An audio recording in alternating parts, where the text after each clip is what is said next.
Meus prezados irmãos, minhas prezadas irmãs, boa noite a todos e a todas. Nós vamos elevar os nossos pensamentos a Deus e, como sempre fazemos antes da prece, rogamos a todos os irmãos e irmãs aqui presentes que coloquem os seus telefones celulares no modo silencioso, por gentileza. Senhor Jesus, amigo querido,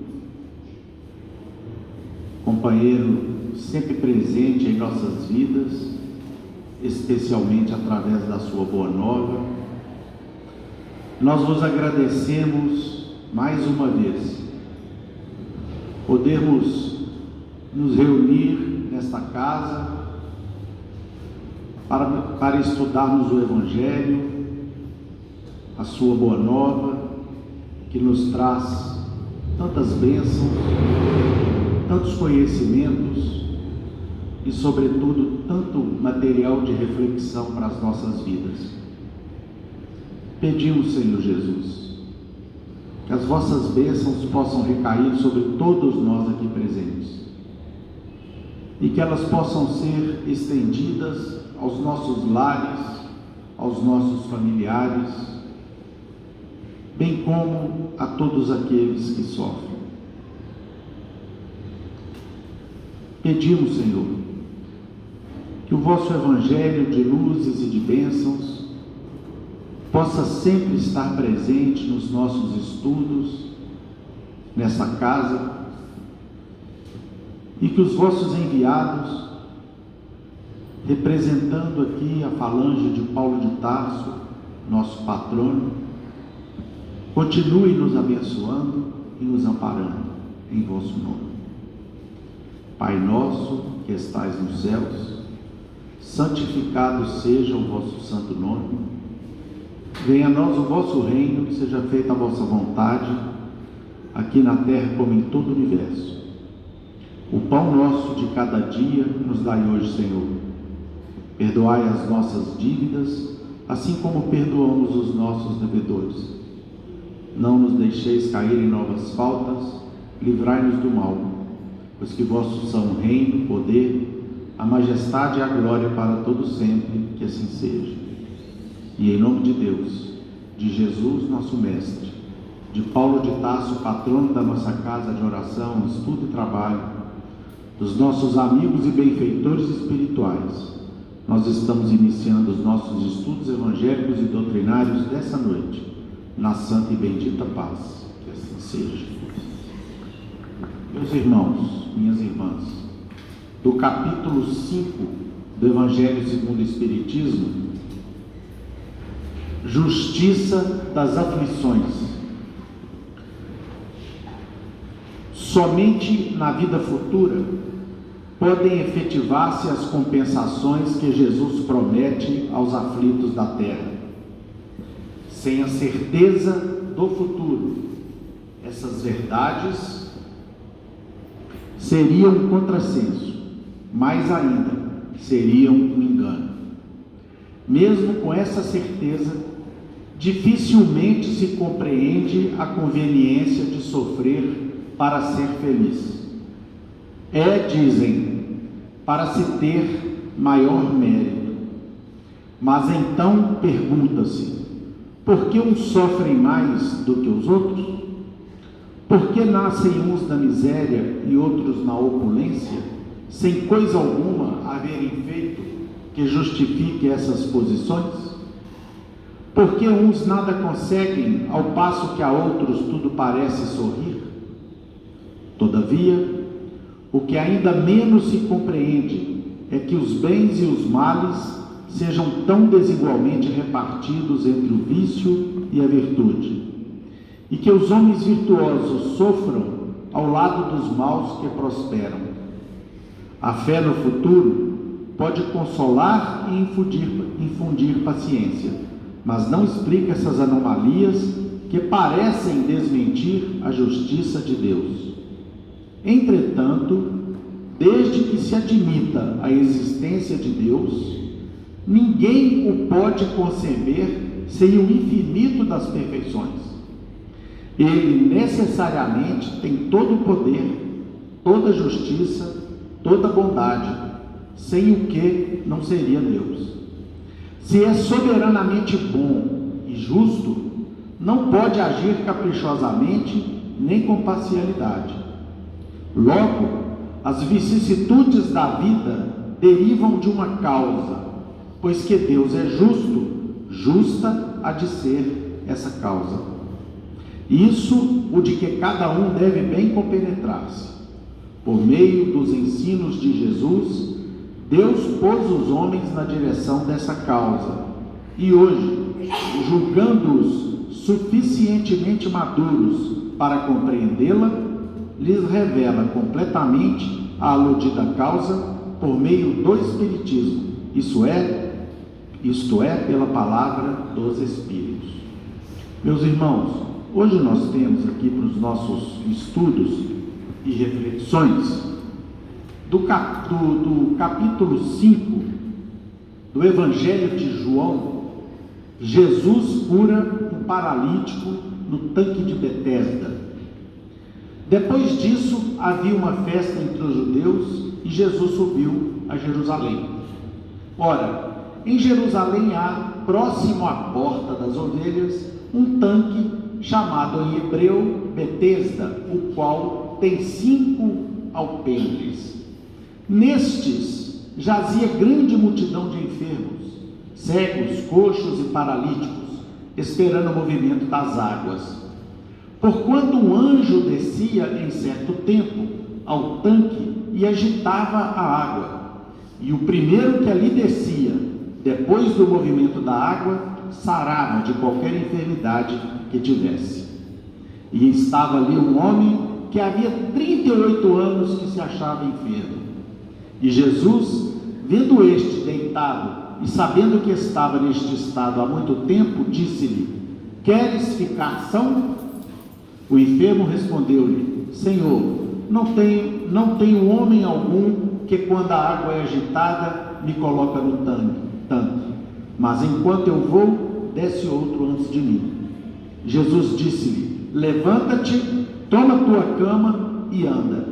Logo aquele homem ficou são e tomou a sua cama e partiu. Nós temos para os nossos comentários de hoje, iniciando os mesmos, nosso irmão e amigo Gilmar.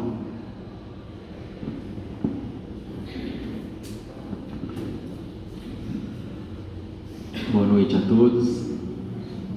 Que a paz e o amor de nosso Senhor Jesus Cristo esteja em nossos corações. Meus amigos, nesta terça-feira e nas terças-feiras seguintes, nós iremos estudar esse capítulo 5 do Evangelho segundo o Espiritismo. Bem-aventurados os aflitos. E se trata de um capítulo extenso, o maior capítulo dessa obra, certamente em razão da importância desse tema e da abrangência, porque nele nós vamos perceber diversos aspectos das leis divinas, extremamente relevantes para todos nós. E no mundo de expiações e provas como é o nosso, a dor é algo que está presente na vida de absolutamente todo mundo. Todos nós sofremos. É claro que existem diversas formas de aflições, mas ninguém escapa. Onde habitam seres imperfeitos, é natural que contratempos, dificuldades, obstáculos venham nos bater à porta. Então é preciso compreender as causas das aflições e também as suas finalidades, pois assim nós teremos condições de aceitá-las com resignação e proveito espiritual. para a nossa marcha evolutiva, inclusive adquirindo condições de enfrentá-las, de superá-las da melhor forma possível, nos fortalecendo. E bendita é a doutrina espírita, meus irmãos, que revela e amplia os horizontes das leis divinas, nos esclarecendo de forma racional, lógica, as questões mais relevantes e transcendentais da vida. Nenhuma religião, nenhuma doutrina, nenhuma filosofia explica de forma completa e profunda os problemas da dor e dos destinos dos seres. E por que o Espiritismo alcança essa missão? Porque ele é a terceira grande revelação de Deus e suas leis. É o Consolador prometido pelo próprio Mestre. E para ser consolado, nós precisamos compreender. E é isso que o Espiritismo faz, ele nos esclarece, ele amplia os horizontes da nossa visão, de forma que nós vamos perceber no estudo desse capítulo que as aflições, as dificuldades da vida, elas são atraídas por nós mesmos.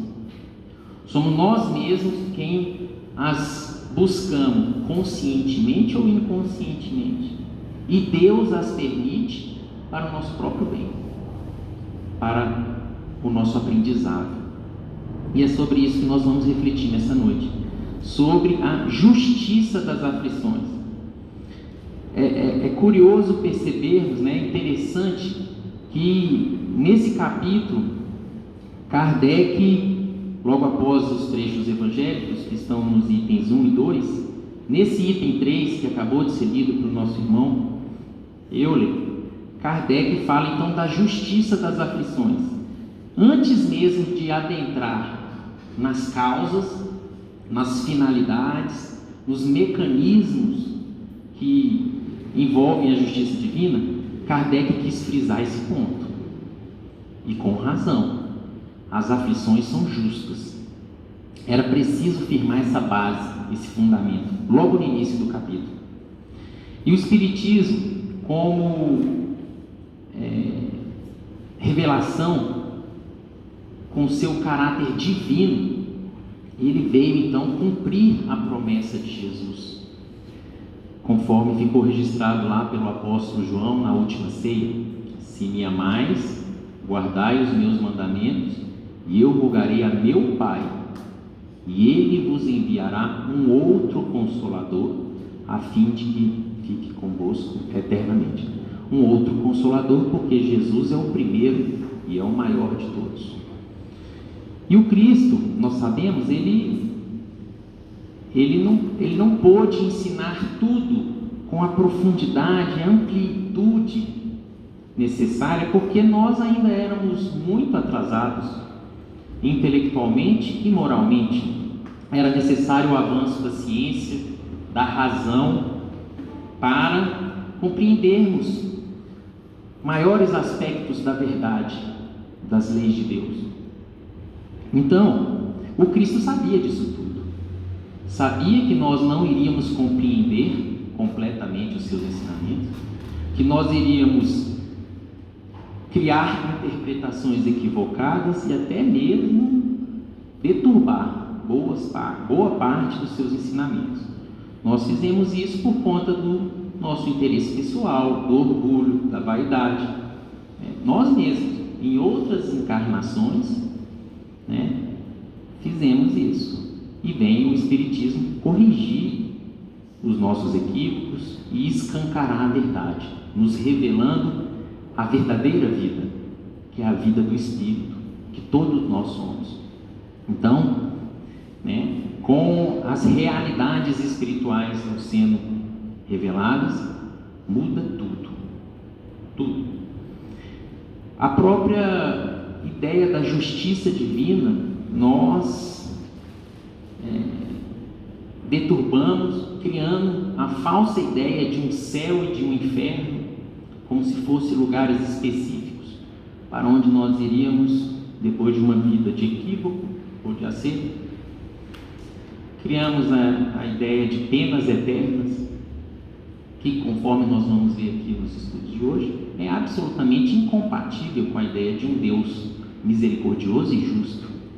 Vai punir seus filhos eternamente, sem nenhuma chance de recomeço? Não faz sentido. Então, meus irmãos, o Espiritismo, cumprindo as promessas de Jesus, joga luzes da razão sobre a religião e nos revela, então, que não há penas eternas, não existe céu e inferno para onde iremos ficar lá no céu, tocando uma flauta, uma harpa, e no inferno ardendo no fogo. Não é isso.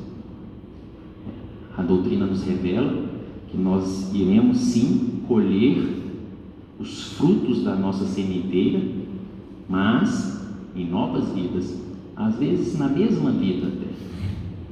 Nesse capítulo nós iremos estudar tudo isso. Pois bem, e Allan Kardec quis firmar logo no início desse capítulo que as aflições são justas. Depois nós vamos entender quais são as causas dela, quais são as finalidades.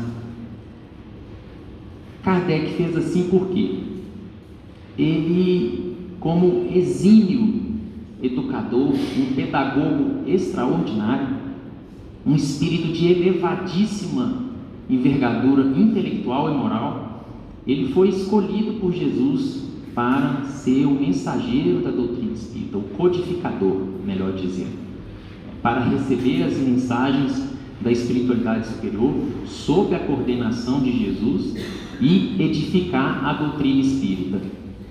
E Allan Kardec fez isso seguindo dois pilares muito seguros. Primeiro, a observação criteriosa dos fatos. Observando os fatos, partindo do conhecido para o desconhecido e com uma metodologia científica, dando um passinho de cada vez, confirmando os fatos, tendo cautela. Esse é o primeiro pilar, a observação criteriosa dos fatos. O segundo é a compreensão de Deus e seus atributos, o que é muito relevante. Por quê, meus irmãos? No livro A Gênese, Allan Kardec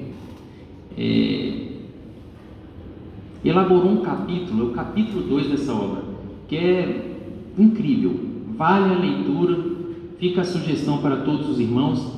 E aqui Kardec vai refletir e aprofundar sobre esse fundamento básico de tudo, a existência de Deus. Isso é o início de tudo. Não foi à toa que ele começou o Livro dos Espíritos, que é a primeira obra da codificação, com a questão número 1: o que é Deus? Vejam que o codificador perguntou o que é Deus. Ele não perguntou antes se existe Deus, porque nesse capítulo 2 ele demonstra que é um fato tão certo, tão evidente, né, que não precisava ser perguntado. E ele passa então nesse capítulo a falar: olha, não existe efeito sem causa, tudo tem uma causa, e Deus é o princípio de tudo, é a causa primária de todas as coisas. Não é isso que consta lá na questão número 1? Inteligência suprema, causa primária de todas as coisas. Então, todo efeito tem uma causa. Todo efeito inteligente tem uma causa inteligente. Tanto que, quando a doutrina surgiu e as mesas estavam girando pelo ar nos salões de Paris, respondendo a perguntas, atendendo aos comandos, vai para a esquerda, vai para a direita. Ora, uma mesa não sabe o que é direita ou o que é esquerda, uma mesa não pensa. Então existe algo por trás daquela mesa. Nós estamos vendo um efeito inteligente, essa causa tem que ser inteligente. E observando então, e usando de um raciocínio muito evoluído, uma capacidade argumentativa, lógica, genial. Allan Kardec era mesmo um gênio, e ele foi edificando a doutrina espírita. E para construir o edifício da doutrina espírita, claro, né, sob a coordenação de Jesus, e amparado, né, divinamente amparado pela espiritualidade superior, ele toma então a compreensão de Deus e de seus atributos como algo que é fundamental para saber se algo é verdadeiro ou falso. Nesse capítulo, olha que interessante o que Kardec coloca aqui no item, a partir do item 8, que ele fala da natureza divina. Ele fala: não é dado ao homem sondar a natureza divina de Deus. Não sabemos tudo o que ele é, mas sabemos o que ele não pode deixar de ser, senão ele não é Deus. E aí, a partir disso, ele vai deduzindo de forma lógica, racional: Deus é inteligência suprema e soberana, é eterno, é imutável, é imaterial, é onipotente, soberanamente justo e bom, infinitamente perfeito, único. Porque se ele não tiver esses atributos, essas características, não é Deus. E no final ele diz assim, essa é a base sobre a qual repousa o edifício universal. É o farol de onde os raios de luz se estendem sobre o universo inteiro, e que só pode guiar o homem na busca da verdade. Seguindo essa luz, jamais se extraviará. E se tantas vezes o homem, se equivocou, é por não seguir o rumo que lhe fora indicado. Esse é também o critério infalível de todas as doutrinas filosóficas e religiosas. O homem tem para avaliá-las uma medida rigorosamente exata nos atributos de Deus, e pode afirmar a si mesmo com certeza que toda teoria, todo princípio, todo dogma, toda crença, toda prática que estiver em contradição com um só dos seus atributos, que busque não somente anulá-lo, mas enfraquecê-lo, não pode estar com a verdade. Então veja bem, o dogma, vamos pegar um exemplo, o dogma das penas eternas. Para você concluir se isso é verdade ou mentira, para pensar em Deus e seus atributos. Deus iria permitir isso? Que um de seus filhos, depois de um equívoco, não pudesse se arrepender e recomeçar tudo de novo? Não daria uma nova chance? Pois se nós, que somos pais imperfeitos, nós não conseguimos castigar os nossos filhos por tempo indeterminado, basta ele pedir desculpa, se arrepender, que a gente dá uma nova chance, não é assim? Deus, que é infinitamente amoroso, misericordioso, não iria dar uma segunda chance para os seus filhos? E aí por diante. Então, é isso que Kardec está falando. Olha, é preciso passar tudo, qualquer raciocínio, teoria, pelo crivo de Deus e seus atributos.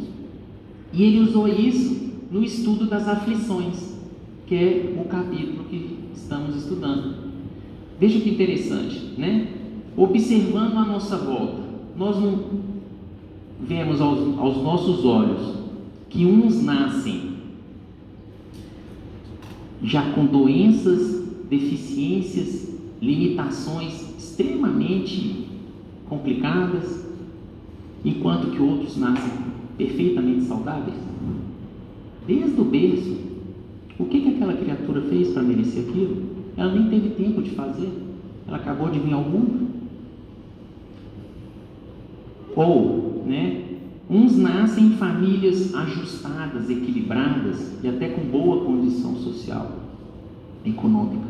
Outros nascem na miséria, no meio do vício, do crime, sem ter feito nada, já nasceu ali. Tem que ter um motivo, uma causa, não é verdade? Pessoas que nunca fizeram mal a ninguém, pelo menos não nessa vida, de repente colhem infortúnios terríveis, um acidente, a perda prematura de um ente amado, um revés financeiro pelo qual ele não teve nenhuma culpa, ao passo que outros que levam uma vida totalmente desregrada, até perversa, criminosa, passam a vida impune. Tem que ter uma explicação para isso tudo, não tem? Alguns vão dizer, olha, esses menininhos, esses nenéns que nasceram assim, estão pagando pelo erro dos seus pais. Ora, isso faz sentido no crivo de um Deus justo e misericordioso? Deus vai permitir que um ser seja punido pelo erro de outro, se até a justiça dos homens não permite isso? É princípio da justiça dos homens, que é uma justiça falha, que ninguém pode ser punido pelo erro de outro. A punição ela é pessoal. Então Deus vai punir um neném por causa que os pais cometeram erros? Não faz sentido. Então, observando tudo isso e passando sobre o crivo dos atributos de Deus, Kardec então codificou a doutrina espírita, e ele, para chegar a essa conclusão que está no item 3, de que as aflições são justas, ele faz o seguinte raciocínio: olha, todo efeito tem uma causa. Deus é a causa primária de todas as coisas. As aflições existem, nós estamos observando. Deus as permite, porque elas ocorrem. Então, se Deus é perfeito, infinitamente justo, essas causas têm que ser justas. Tem que ser uma causa justa. Deus não iria permitir que alguém sofresse sem nenhum motivo, sem uma razão que seja justificável. E mais do que isso, se nós não estamos conseguindo identificar a causa daquela dor, a causa da aflição nesta vida, é porque ela está em vida passada, porque tem que ter uma causa. Então, é com base nisso, que esse item 3 aqui inaugurou o capítulo 5, Kardec demonstrando a justiça das aflições, e isso acaba com qualquer ideia de rebeldia, de revolta, de vitimismo, querer colocar a culpa do seu sofrimento nos outros. É nossa mesmo, somos nós quem atraímos, somos nós quem criamos, e mais do que isso, somos nós que muitas vezes escolhemos as nossas provas e expiações antes de encarnar. Quando estamos na erraticidade, preparando a nossa próxima existência, muitos de nós participam do planejamento reencarnatório. Nós, junto com benfeitores muito mais sábios e evoluídos do ponto de vista do intelecto, do sentimento, nós participamos desse processo de definição das principais circunstâncias da nossa vida. O que nós vamos passar? Não todas, porque muitas nós vamos construindo aqui durante a vida, mas os principais eventos, a família que nós vamos nascer, a profissão, as coisas que são o eixo daquela existência, muitos de nós, não é todos os casos, mas a maioria, quando a pessoa, o espírito já tem uma certa consciência, ele participa desse processo. Pois bem, então, meus irmãos, hoje, graças ao Espiritismo, nós sabemos que todos somos espíritos imortais, criados iguais. Não tem favoritismo, privilégio, não tem parcialidade. Todos tivemos o mesmo ponto de partida. Fomos criados simples e ignorantes. E teremos o mesmo destino final. A trajetória depende de cada um. Depende de como que cada um de nós vai usar o seu livre-arbítrio. Depende do seu esforço. em seguir em conformidade com as leis divinas. Quanto mais teimoso, quanto mais rebelde, pior. E o Espiritismo nos revela isso tudo e nos mostra que a justiça de Deus e a lei da reencarnação estão intimamente vinculadas. É exatamente reencarnando em múltiplas existências que nós vamos corrigindo os nossos erros, nossas imperfeições, nossas más tendências, vamos adquirindo virtudes, vamos nos reequilibrando, nos reajustando perante a lei divina, quitando dívidas do passado, de forma que somos todos chamados a reencarnar e pelas leis de causa e efeito e de sintonia, nós atraímos para a nossa existência as pessoas e circunstâncias que nós necessitamos para o nosso progresso, para evoluir em sabedoria e em sentimento. Então, nós não estamos numa família por acaso. Nossa profissão, nosso corpo físico, as limitações que nós estamos passando, tudo isso tem um motivo, tem uma causa, e essa causa é justa. É da lei, meus irmãos, né? Nós não somos punidos por Deus. Deus não castiga seus filhos, não é uma coisa meramente retributiva. Olha, você fez o mal, toma o mal de volta. Não. A justiça de Deus é uma justiça misericordiosa. Ela é educativa. No frontispício dessa obra aqui, que é a quarta obra da codificação, O Céu e o Inferno, que neste ano completou 160 anos, no frontispício tem uma fala do profeta Ezequiel, ou seja, lá desde o Velho Testamento nós já temos registros de que Deus não é um Deus punitivo, é um Deus misericordioso. Olha aqui: juro por mim mesmo, disse o Senhor Deus, que não quero a morte do ímpio. Ímpio é o criminoso, o perverso, mas sim que ele se converta, que ele deixe o mau caminho e que ele viva. É isso que Deus quer para todos os seus filhos. Por mais atrasado, por mais endurecido que esteja, ainda coberto nas sombras ali do ódio, da perversão, todos os espíritos, todos os nossos irmãos, vão ser chamados a progredir. Uma hora vai progredir, porque a lei do progresso também é lei divina. E Jesus nos prometeu: nenhuma das ovelhas que meu Pai me confiou ficará perdida. Jesus, o bom pastor, vai atrás de um por um.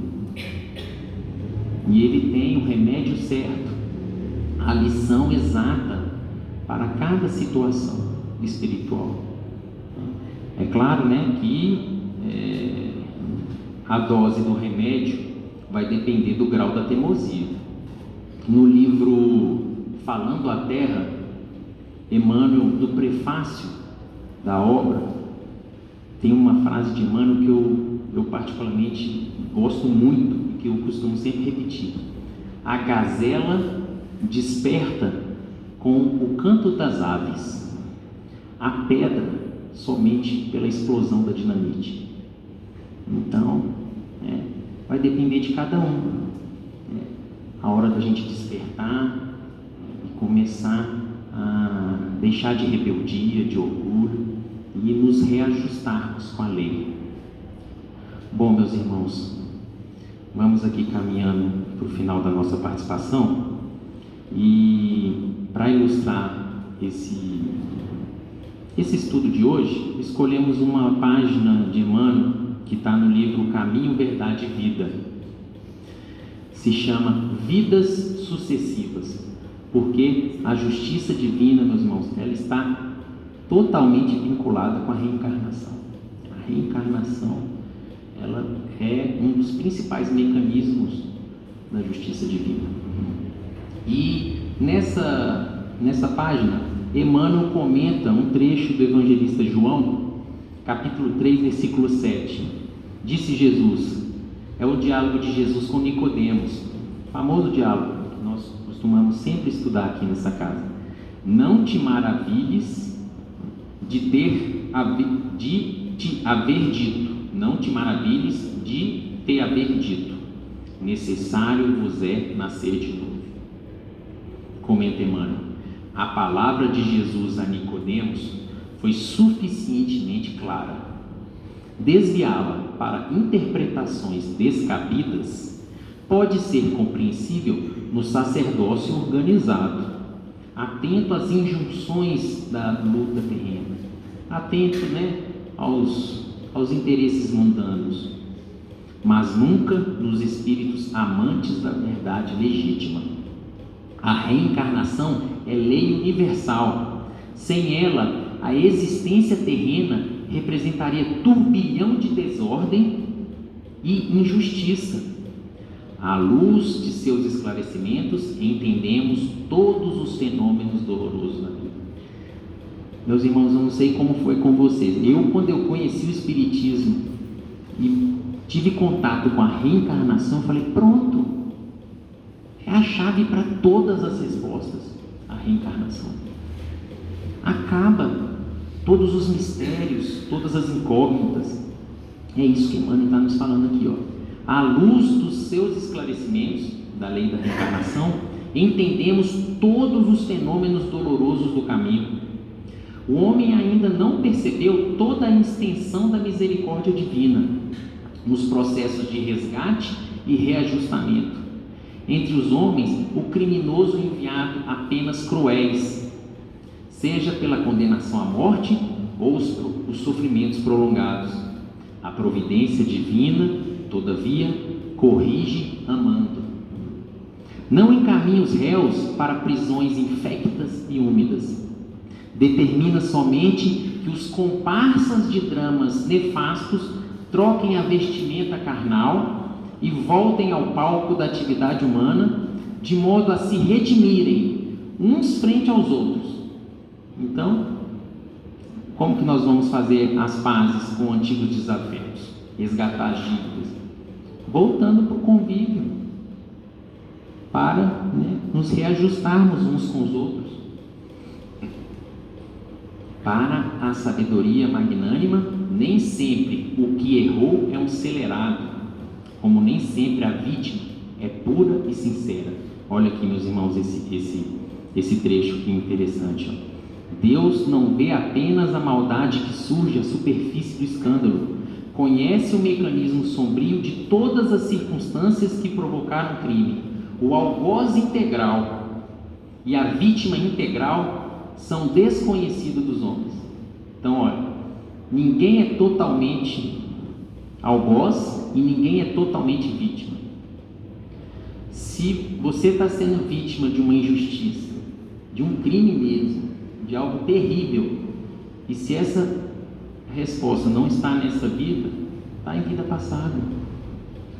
Deus permitiu, é porque isso é justo e é bom para o seu aprendizado. É claro que nós não estamos aqui justificando quem está errando, e nem minimizando a dor de ninguém, porque por isso que Jesus nos falou para perdoar-nos 70 vezes, 7 vezes, porque só o perdão e o amor que vai acabar com esses ciclos de ódio, de vingança, de violência. E prossegue Emmanuel finalizando.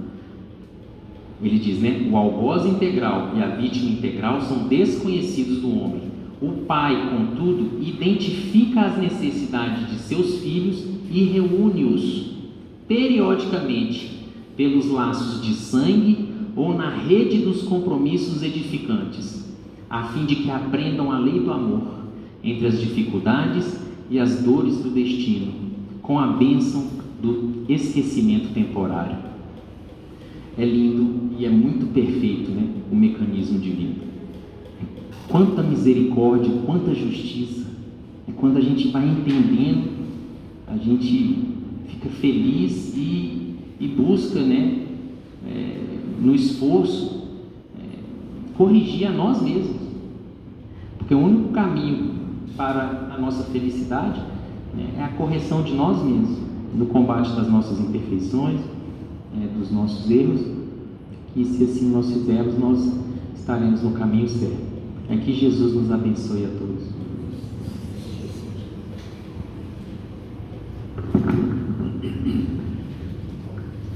Meus prezados irmãos, minhas prezadas irmãs,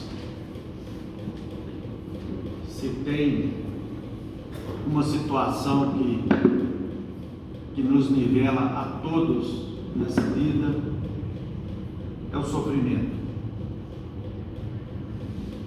são as aflições. Todos nós, indistintamente, passamos em nossas vidas, em determinados momentos, por aflições, por dificuldades, desafios, que muitas vezes colocam em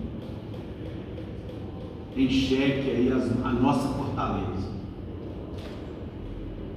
Quantos e quantos irmãos, quantas e quantas irmãs nos procuram muitas vezes, ou ficamos sabendo que estão a ponto de desfalecer decorrente das dores e das aflições que passam. E não é por outro motivo que Jesus, segundo os seus evangelistas, prometeu que um dia mandaria um Consolador que ficaria conosco para toda a eternidade. Porque Jesus sabia perfeitamente que todas as criaturas humanas são herdeiras de si mesmas, são vítimas de seus próprios enganos, cometidos nessa ou em outras vidas.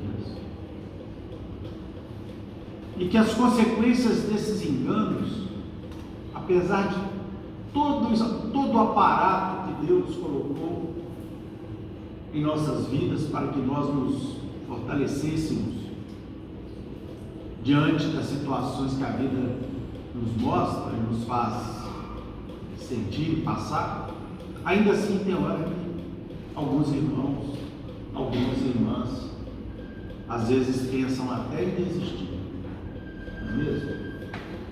Muito bem. O que isso tem a ver com o Evangelho de João, no capítulo 5, versículos 1 a 9, que narra da cura de um paralítico em frente a um poço ou uma piscina que tinha o nome, segundo as tradições bíblicas, de Betesda, e que se situava entre os pórticos na cidade de Jerusalém. Rezam as tradições bíblicas, as tradições judaicas, que aquela piscina, de vez em quando, as suas águas agitavam. E quando as águas agitavam, os doentes que para ali se dirigiam, buscando a cura, tinham no seu imaginário que quem se banhasse primeiro, logo após a agitação daquelas águas, se curaria. E lá estava um paralítico que há 38 anos estava ali próximo àquelas águas, naquele poço. E segundo conta-nos o Novo Testamento, o evangelista João, mesmo as águas agitando, ele nunca conseguia chegar perto delas, ou mesmo se banhar delas, porque por ser paralítico, outros sempre chegavam à sua frente. Muito bem. Aí nós perguntamos, por que ele não ficava ali na beirinha do poço, bem na borda, para que assim que houvesse agitação, ele já caísse na água? E aí, meus irmãos, nós vamos encontrar uma explicação muito interessante da razão pela qual esse homem há 38 anos estava ali no mesmo lugar. Na verdade, ele desistira dele mesmo. Ele deixou de ser alguém que tinha a expectativa da cura para se tornar um mendigo, como muitos outros que estavam ali em torno daquele poço. Ele desistiu. Ele achava que não ia ter jeito, porque das vezes que ele tentou, ele sequer conseguia sair do lugar. Ele havia desistido de buscar essa salvação no seu próprio corpo. Conta-nos então o evangelista que Jesus chegou ali no sábado, viu aquele homem e perguntou a ele: meu irmão, queres ficar são? Fez uma pergunta direta a ele: você quer curar, meu amigo? É evidente que o mestre, com a capacidade que tinha de sondar o íntimo das pessoas, sabia perfeitamente que a prova daquele irmão já estava cessada por algum motivo. Tanto é que Jesus não curou todo mundo que se aproximou dele. Ele curou alguns. Aliás, no Evangelho, não sei se os irmãos sabem, mas existe a notificação por parte dos evangelistas de 30 episódios de cura no Novo Testamento. Evidentemente, Jesus curou muito mais. Aliás, Jesus outorgou aos seus discípulos para que fossem em dupla e curassem as pessoas nas cidades, nos campos, nas vilas, onde quer que eles fossem, e já começassem a falar em nome de Deus aos filhos perdidos da casa de Israel, dar a notícia de que o Salvador havia chegado. Mas aquele irmão disse: quero, Senhor. E Jesus então disse a ele imperativamente: meu amigo, pega seu catre, sua cama, levanta e anda. E a paralisia imediatamente foi curada. Agora, o que nós podemos absorver, meus irmãos, a partir disso aí? Levanta-te, toma teu catre e anda. Para alguém que há 38 anos estava no mesmo lugar, vivendo de esmolas, evidentemente que já absolutamente descrente de qualquer mudança no seu status quo, na sua situação.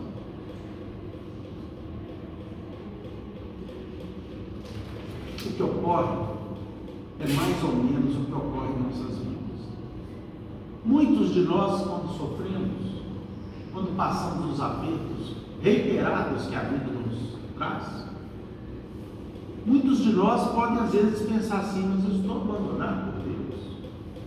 Mas cadê o Pai que não ouve minhas orações, as minhas preces? Meu Deus, que justiça é essa que não chega em minha vida? Ou dizem assim: que justiça é essa que faz com que alguém nasça num berço de ouro e outro numa favela, numa situação de muita dor e sofrimento? Por que uns nascem rígidos do ponto de vista físico e outras crianças nascem tetraplégicas? Então, às vezes, a gente pensando em verdade que quando o mestre vem e cura todas essas criaturas, ele não estava ali fazendo apenas buscando apenas o objetivo da cura física. Ele estava dizendo o seguinte: olha, tem jeito sim, se Deus permitir, para a cura física. Está aqui, levanta e anda. Mas principalmente, meus irmãos, o que nós precisamos levar em conta é a necessidade da nossa cura espiritual. Essa sim é a origem dos nossos problemas de toda a ordem. E como o Gilvan aqui falou, se a explicação desses problemas não está nessa vida, se as causas não estão nessa vida, e muitas vezes nós estamos passando aqui a consequência daquilo que nós fizemos ainda aqui nessa vida. Mas se a gente olha para dentro de nós e fala: não, eu não fiz nada por merecer isso. Mas aí nós temos que voltar os nossos olhos, ainda que pelo nosso imaginário, as outras vidas que tivemos, para encontrarmos a explicação e na justiça de Deus a razão do nosso sofrer. Porque senão não dá para entender. A lógica não nos permite raciocinar num Deus que pune indiscriminadamente ao seu bel prazer, quando nós sabemos perfeitamente que Deus é infinita justiça e infinito amor. Então Jesus mira aquele homem, falando: meu filho, levanta, e depois sai. Jesus sai. E como era um sábado, os fariseus logo se alvoroçaram. Ele curou no sábado, que coisa absurda, está ferindo as tradições judaicas, porque não se trabalha no sábado, não se promove curas ao sábado. Jesus já havia se afastado, e aquele ex-paralítico sequer soube dizer quem o curara. Acontece que mais tarde Jesus encontra com ele no templo, diz o versículo 9 do capítulo 5 aqui do evangelista João, e diz o seguinte: meu amigo, você foi curado, agora vá e não peques mais, para que não te aconteça uma coisa pior. Está no versículo 9.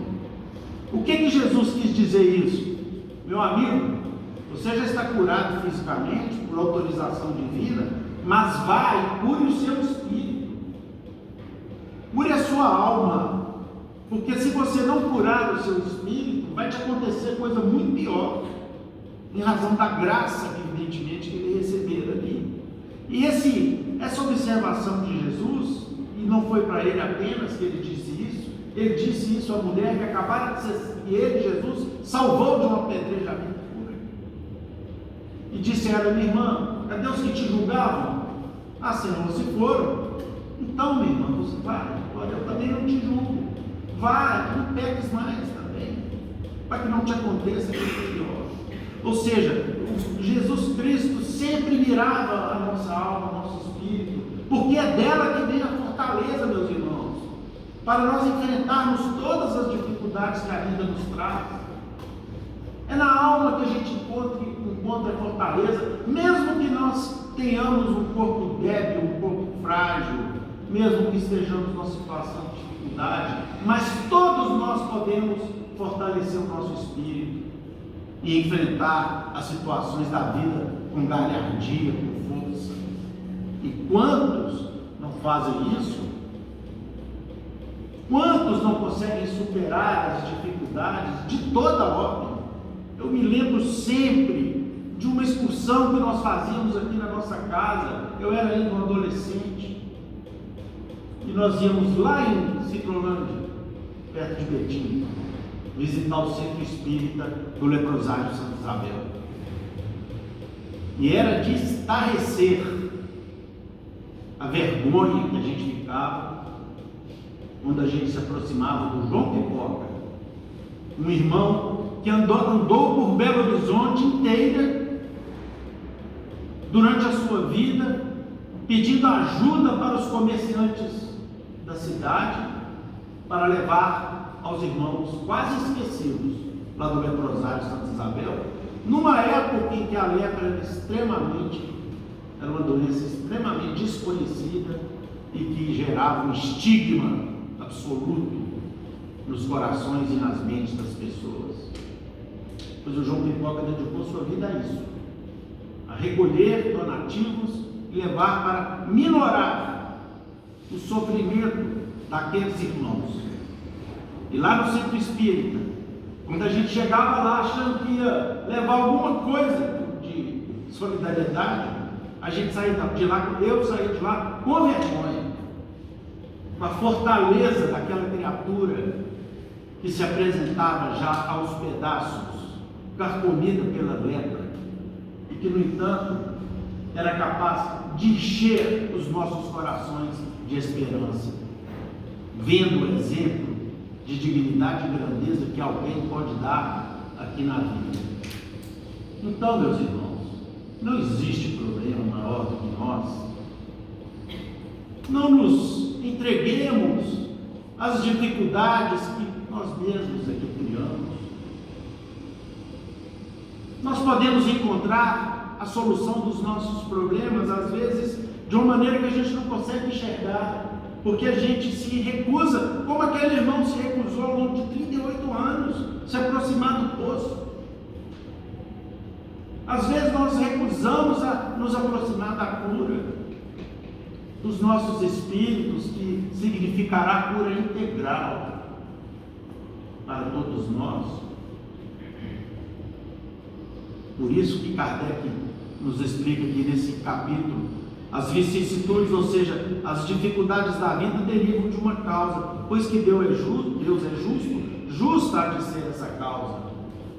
O Espiritismo, a partir da explicação da lei do retorno, da lei de causa e de efeito, nos mostra, meus irmãos, que Deus não tem absolutamente nenhuma participação no nosso penar, no nosso sofrer.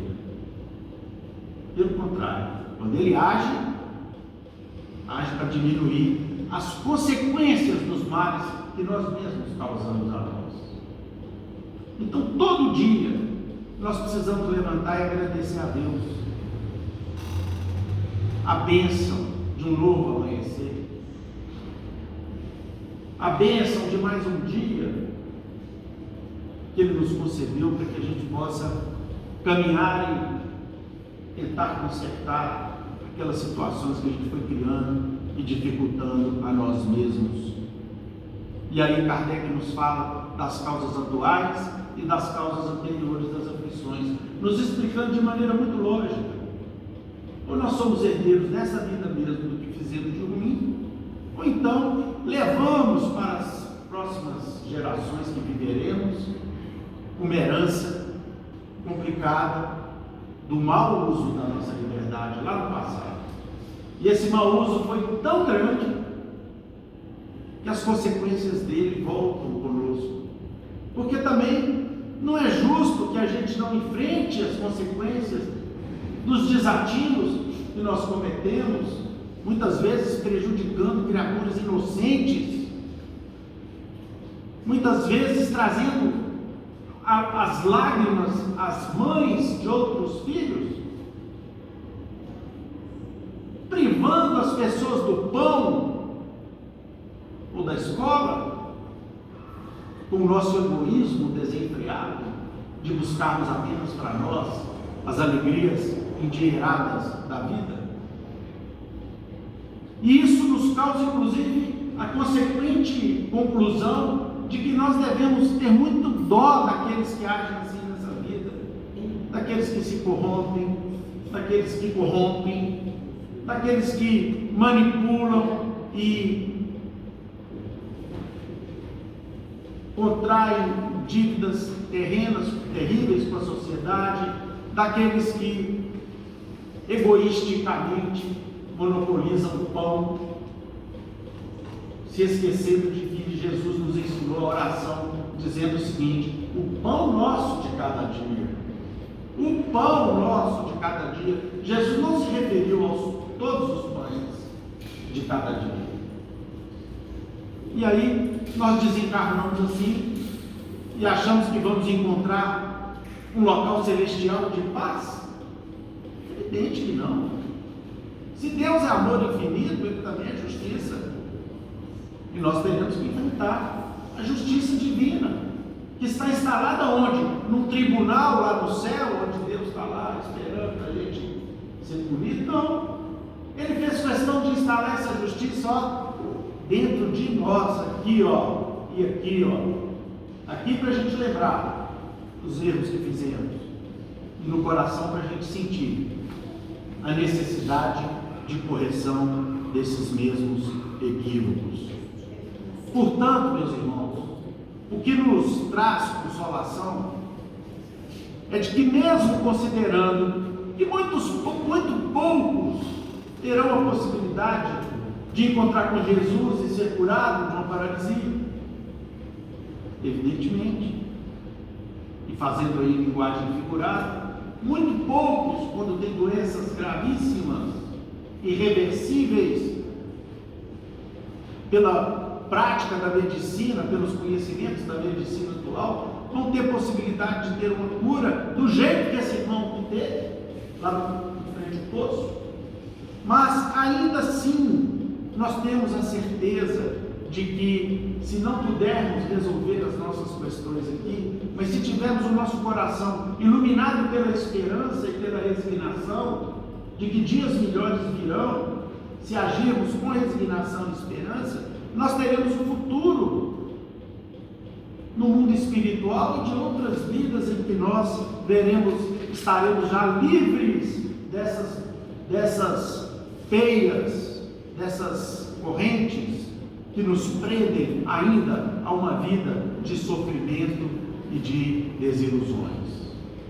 Mas tem jeito para todos, desde que nós todos tomemos uma decisão pessoal de iluminarmos o nosso mundo íntimo e enfrentarmos com destemor as dificuldades que vêm em nossas vidas.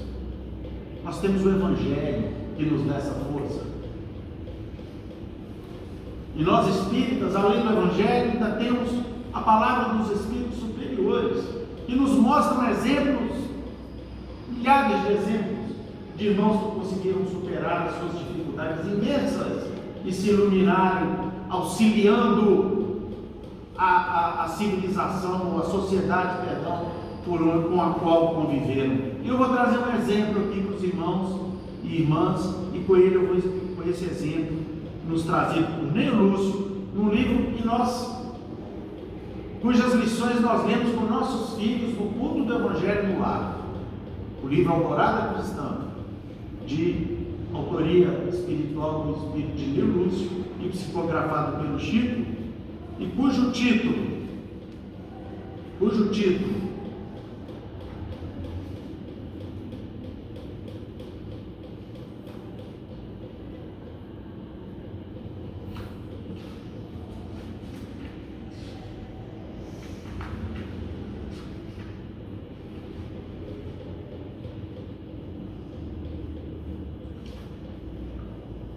deixa eu devagarinho aqui que eu vou achar para vocês.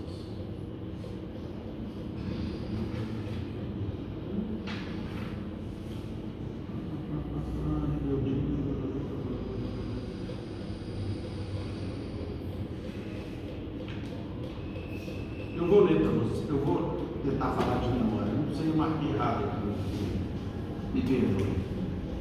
Mas conta-nos Ney Lúcio o seguinte: 3 irmãos reencarnaram aqui na Terra, e um deles, quando chegou a determinada idade, mais velho, ele tinha uma tendência muito grande a ser um empreendedor, e ele então iniciou uma fábrica de tecidos de algodão, de fiar o algodão, e criou uma grande indústria de tecidos. Esse primeiro irmão, ele se notabilizou pela engenhosidade, pela capacidade que possuía de lidar com a empresa e lidar com o dinheiro. E logo então ele criou uma grande empresa onde ele possibilitou o emprego, o trabalho, a renda para muitos e muitos pais e mães de família. E ele foi uma criatura justa e correta, e durante a sua vida ele levou muitas felicidades e bênçãos de trabalho a milhares de criaturas em face dos seus empreendimentos. O segundo irmão, do meio, um pouco mais novo, se tornou um juiz. E o que se tornou um juiz, se transformou num juiz muito correto, numa pessoa extremamente justa, que sabia manejar as leis com justiça e com sabedoria. E tamanho foi o reconhecimento que ele recebeu da sociedade com a qual ele convivia e interagia, que a notoriedade lhe possibilitou se transformar num grande legislador. E se tornando um grande legislador, ele pôde então auxiliar ainda mais o povo com as noções de justiça e com a sabedoria e bondade que ele possuía em seu coração. Então ele criou leis justas, leis equânimes, leis corretas, que possibilitou o progresso da sociedade com a qual ele convivia, e o seu nome foi lembrado com muito respeito e com muito carinho por parte de todas as pessoas que viveram no seu tempo. Já o terceiro irmão, o terceiro e mais novo, infelizmente, nasceu muito fraquinho, com muitas dificuldades, e logo, bem no alvorecer da sua vida, ele se tornou paraplégico. Ficou absolutamente imobilizado em sua movimentação e teve que ficar na cama. Mas vendo os exemplos dos irmãos e olhando as suas próprias possibilidades, ele chegou à conclusão de que, se por um lado ele não podia auxiliar as pessoas, porque não tinha nem possibilidade de andar, de se locomover, ele resolveu então auxiliar as pessoas ali mesmo da cama onde ele se encontrava. E ele começou a fazer isso com a senhora que trabalhava na sua casa, limpando os aposentos, ajudando a fazer a sua higiene, levando os alimentos para ele.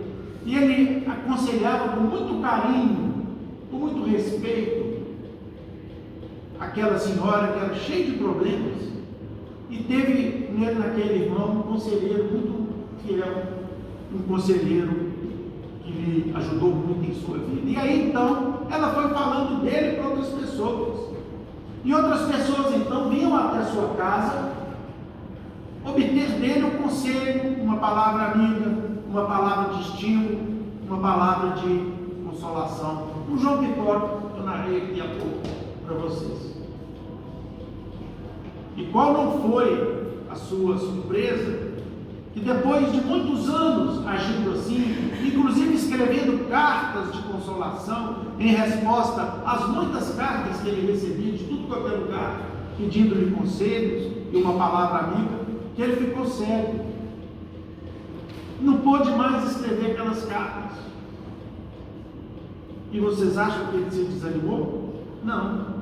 Segundo Neu Lúcio, ele continuava vendendo aqueles que lhe procuravam, através da oração, através de uma palavra sábia, através de uma palavra bondosa, de uma palavra de consolação, usando o próprio exemplo dele, não para se desistir, não para desistir, ou para desanimar, ou para criticar a justiça divina, mas para encher os corações das pessoas aparentemente normais, mas cujos espíritos, cujas almas estavam totalmente doentes, ou muito doentes. Muito bem, os três irmãos desencarnaram e foram para o mundo espiritual, conta-nos Neu Lúcio. O primeiro empresário chegou lá e foi recebido com muito carinho pelos espíritos ali presentes, no local para onde ele foi, em razão da grande utilidade, da grande valia que a sua vida teve na terra. O segundo, juiz e legislador, da mesma forma, foi recebido com muita distinção lá no mundo espiritual, que é o que ele realmente fez, e foram muitas as boas coisas feitas. Mas quando o terceiro irmão chegou, meus caros amigos, o céu parou, o mundo espiritual parou, e os anjos desceram para lhe receber aquela criatura, que embora não tenha podido dar nada, nem mesmo a sua presença, do ponto de vista da locomoção, e depois de um certo tempo até da visão, mas deu aquilo que de mais importante nós temos para dar. E aí, mesmo que nós estejamos sofrendo num determinado momento das nossas vidas, nós podemos ajudar os nossos irmãos que sofrem mais do que nós, a consolá-los, a dizer para eles: meu irmão, sofrimento é algo que faz parte das nossas vidas. Vamos aqui juntar. Você me dá força que eu também vou te dar. Você me ajuda que eu também vou te ajudar. E aquele irmão então foi recebido pelos anjos celestiais e levado até o céu, mais elevado em razão de ter dado muito amor àqueles que conviveram com ele. Meus irmãos, eram essas aí as palavras dessa noite. Queria agradecer a todos aí a presença, o carinho, E gostaria de pedir o nosso querido irmão e amigo, seu Evandro, para encerrar o nosso estudo dessa noite. Meus irmãos, vamos elevar o pensamento a Jesus, nosso bom e amado Mestre, a Deus, nosso Pai Criador, misericordioso, bom e justo. Essa noite a doutrina espírita, de maneira clara, nos mostrou a justiça das aflições e as compensações que possamos ter de acordo com o grau de merecimento e a nossa necessidade.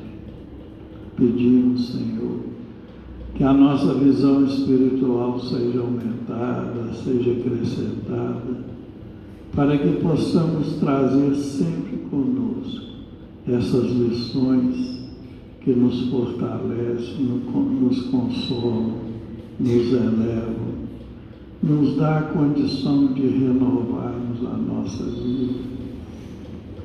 Pedimos, Senhor, que as vossas bênçãos se estendam sobre todos nós que aqui nos encontramos, encarnados e desencarnados, estendendo a cada um de acordo com o grau de merecimento e a sua necessidade. Ave Maria, cheia de graça, o Senhor é convosco. Bendita sois vós entre os anjos, bendito o fruto do vosso ventre, nasceu Jesus.